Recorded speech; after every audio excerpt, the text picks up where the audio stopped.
Hey David, it's Saturday, and in less than a week, you're going to be taking your MCATs.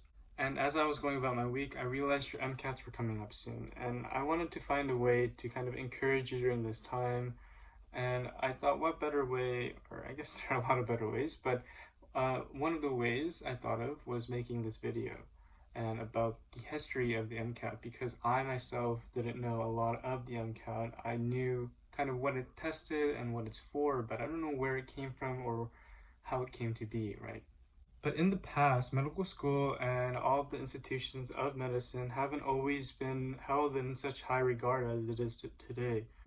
Before the 20th century and even throughout the 20th century, there were so many forms of non-scientific medicine going around, from homeopathy, which is trying to cure an illness by using the thing that made you sick in the first place, and also things like electrotherapy, which have now been almost completely phased out in the United States.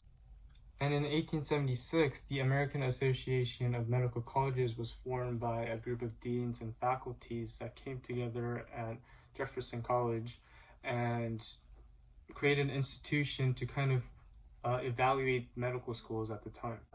And so that institution, otherwise known as the AAMC, was created, and it worked on making the medical school system much better.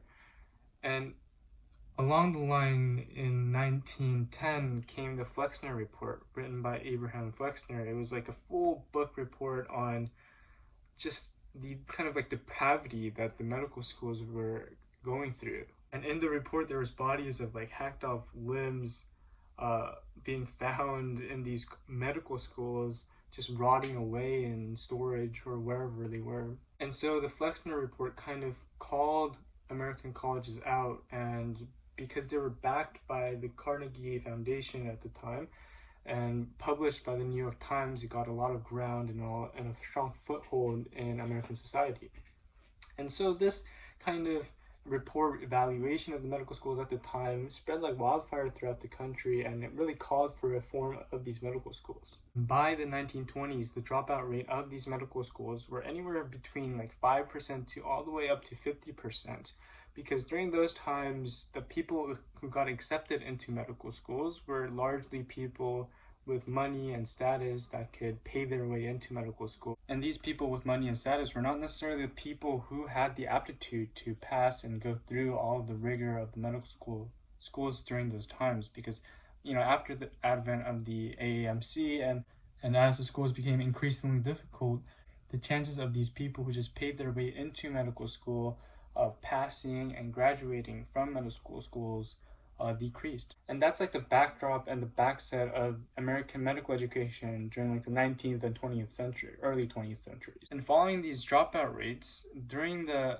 1920s, there was a physician named F.A. Moss that created what is now known as the MCAT, but back then it was known as the Scholastic Aptitude Test for medical colleges. And with this test, the dropout rate of the medical schools in 1925 to 1930 nationwide dropped from around 20% to 7%. So it was seemingly very effective, at least in the first year of schooling. And according to my little research paper I did in order to prepare for this video, the topics of the test included visual memory, memory for content, scientific vocabulary, scientific definitions, understanding of printed material, pre-medical information, and logical reasoning.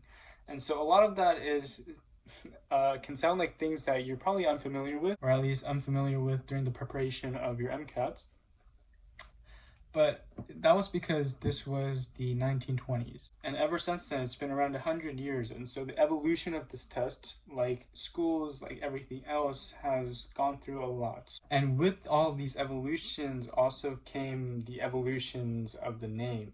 And this evolution of names also included the name of Professional School Aptitude Test in 1946 to 1948.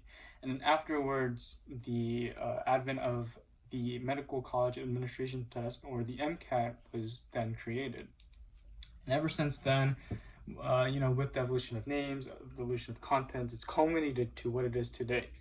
And back in 2008, now 13 years ago, wow, it's been a while, the AAMC, the association that created the MCAT in the first place, kind of got together and created an advisory committee called the MR5 in order to reevaluate and assess the current MCAT and give suggestions on how to make it better.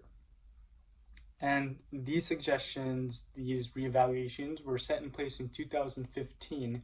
And so the MCAT you're taking today or on the 21st is going to be the best and most reasonable way of determining your success in medical school. And so unlike the SAT, which doesn't really have a place in college society anymore, honestly, because the GPA of high school students is just as good of a determining factor of college success as the SAT scores are.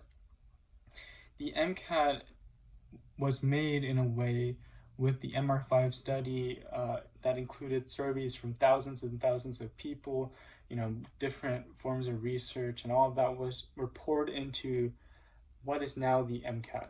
And I hope through this video that I've helped encourage you a little bit more and I help take your mind off the stress and anxiety that you must be feeling at this moment, no matter how much you've prepared, right? And I hope this has been an interesting video for you. And I also wanted to reiterate that because of all this stuff that I just said in the video, that the MCAT isn't just a way to determine the success of a medical student, but it does that in a way because when you prepare for the MCAT, you're doing the things, you're learning about the things that will help you in medical school. So this was my little historical spiel on the MCAT, and it does seem like it's a good determining factor of your success in medical school. So I wish you the best of luck, even if you probably don't need it, and good night, David.